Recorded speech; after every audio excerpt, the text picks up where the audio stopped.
Hello there. Last night I went out to see Ridley Scott's new film Napoleon, and now I want to tell you about it. It tackles the life of the famous French emperor Napoleon Bonaparte. It starts during his time as a soldier in the Revolution and follows him all the way to his death in St. Helena. The film was written by David Scarpa and directed by Ridley Scott. It stars Joaquin Phoenix as Napoleon Bonaparte, Vanessa Kirby as his wife Josephine, and Tahar Rahim as Paul Barras. Just a heads up, this film is in English and they chose not to standardize the accents. The story is told from the perspective of Napoleon and spends most of its time on his personal life with a little bit of battle and politics added into the mixture every so often. The battles are usually done in bullet point form with a few major moments that show off how the battle went, and the politics are usually short meetings between the leaders. The main focus of the film is how Napoleon conducted himself in private, and how important his relationship with his wife was to him. Half of the film feels like a dark romance with Josephine and Napoleon taking each other further down a toxic road. Even from the battlefield, the two narrate their letters to each other, reaffirming their love and desire to see each other once more. Joaquin Phoenix's Napoleon is a quiet man who loves his country, or at least pretends to.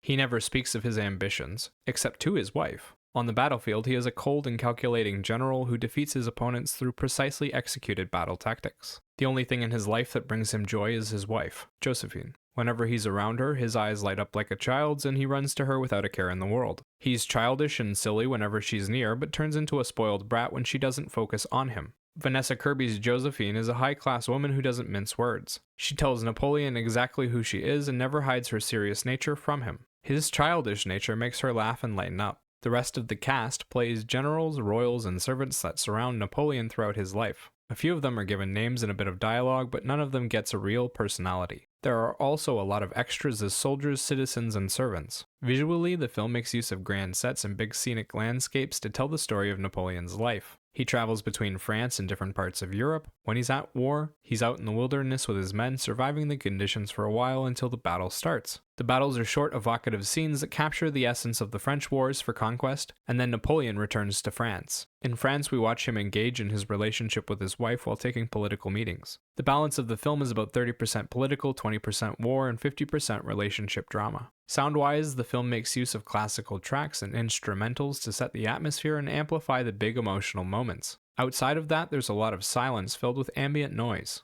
Okay, the writing could be better. It doesn't explain anything well, and I actually think they did a bad job of explaining who Napoleon was. He was a French emperor who rose to power from nothing. He must have been charismatic at some point, but in this film I don't know who could actually follow Napoleon. He's a crybaby man-child, and the film goes out of its way to make him look pathetic. He never gives any grand speeches, he's never inspiring in any way, and the open look into his relationship with his wife just makes him look a lot like an abusive loser. Yeah, he loves her, the same way he loves his dog.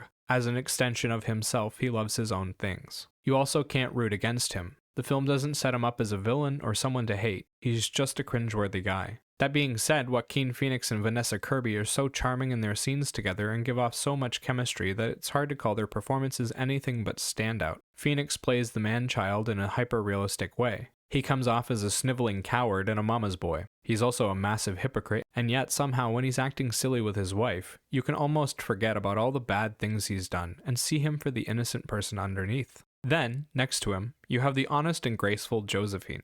At first, she marries him for the position, but after he catches her cheating, she becomes a cultishly devoted wife. She seems to draw him further into his obsession, and the two of them go downhill together.